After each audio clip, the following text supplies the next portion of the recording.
കൂട്ടുകാരെ, നമുക്കൊന്നൊരു അവിയലുണ്ടാക്കിയാലോ? അതിനാവശ്യമായ പച്ചക്കറികളൊക്കെ അരിഞ്ഞ് ഞാനൊരു പാത്രത്തിലേക്ക് മാറ്റിയിട്ടുണ്ട്. നമുക്കതിന് അരപ്പ് പുരട്ടി മഞ്ഞൾപ്പൊടി, മുളക് പൊടി, ഉപ്പ് ഒക്കെ ചേർത്ത് വെളിച്ചെണ്ണ ഒക്കെ ചേർത്ത് നമുക്ക് തിരുമ്മി നമുക്ക് അടുപ്പത്ത് വയ്ക്കാം. അപ്പം നമുക്ക് അവിയലിന് ആവശ്യമായ അരപ്പ് റെഡിയാക്കാവേ.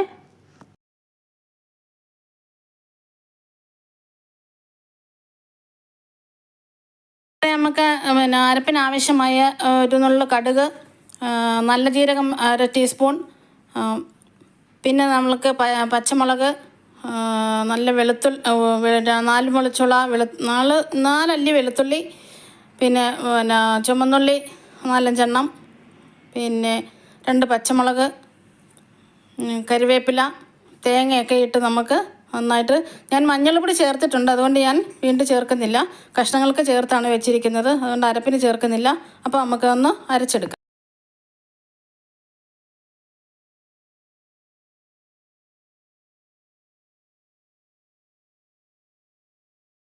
അപ്പം നമുക്ക് അരപ്പൊക്കെ റെഡിയാക്കി വെച്ചിട്ടുണ്ട്. ഇനി നമുക്ക് കഷ്ണങ്ങളൊക്കെ ഒന്ന് ഇളക്കിയിട്ട് കൊടുക്കാം. പച്ചക്കറിയുടെ വെള്ളമൊക്കെ ഇറങ്ങി അരപ്പൊക്കെ ആവി കയറി വരുന്നുണ്ട്, വെന്ത് വരുന്നുണ്ട്. നമുക്ക് ഇടയ്ക്കൊന്ന് ഇളക്കിയിട്ട് കൊടുക്കാം.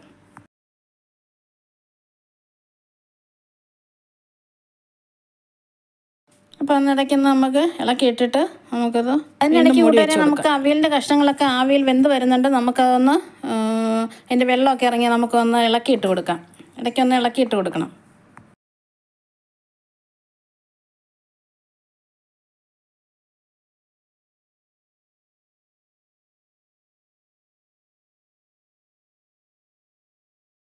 അപ്പോൾ കൂട്ടുകാരെ, കഷ്ണങ്ങളൊക്കെ വെന്ത് കണ്ടോ, ചാറിറങ്ങിയിട്ടുണ്ട്. കണ്ടോ, എന്നാൽ ചാറായി. ഒരുവിധം ചാറിനകത്ത് കിടന്ന് ഇനി അരപ്പും കൂടെ നമുക്ക് ഇട്ട് കൊടുത്തു കഴിയുമ്പോൾ ചാറിനകത്ത് കിടന്ന് നമുക്ക് അത് അരപ്പും വെന്ത് എല്ലാം നമുക്കതൊന്ന് അരപ്പിട്ട് മൂടി വെച്ച് കൊടുക്കാം. നന്നായിട്ട് ഞാൻ മഞ്ഞൾ കഷ്ണത്തിലൊക്കെ ചേർത്തോണ്ടാണ്, മഞ്ഞളും ഇത്തിരി മുളക് പൊടിയും കൂടെ ചേർത്ത് തിരുമ്മി വെച്ചത് കൊണ്ടാണ് പിന്നെ ഞാൻ അരപ്പിനും മഞ്ഞളൊന്നും ചേർക്കാത്തത്. അപ്പം തേങ്ങയും ഉള്ളിയും പച്ചമുളകും വെളുത്തുള്ളിയും ജീരകവും കരിവേപ്പില നന്നായിട്ട് ഒതുക്കി, അവിയലിന് അരയണം. ഒതുക്കി എടുത്താൽ പോരാ, കപ്പയൊക്കെ വേവിക്കുന്ന പോലെയല്ല. ഒരുവിധം അടച്ചു കഴിഞ്ഞാൽ നമുക്ക് ഒന്നുകൂടെ ഒന്ന് മൂടി വെച്ച് അരപ്പ് വേകട്ടെ.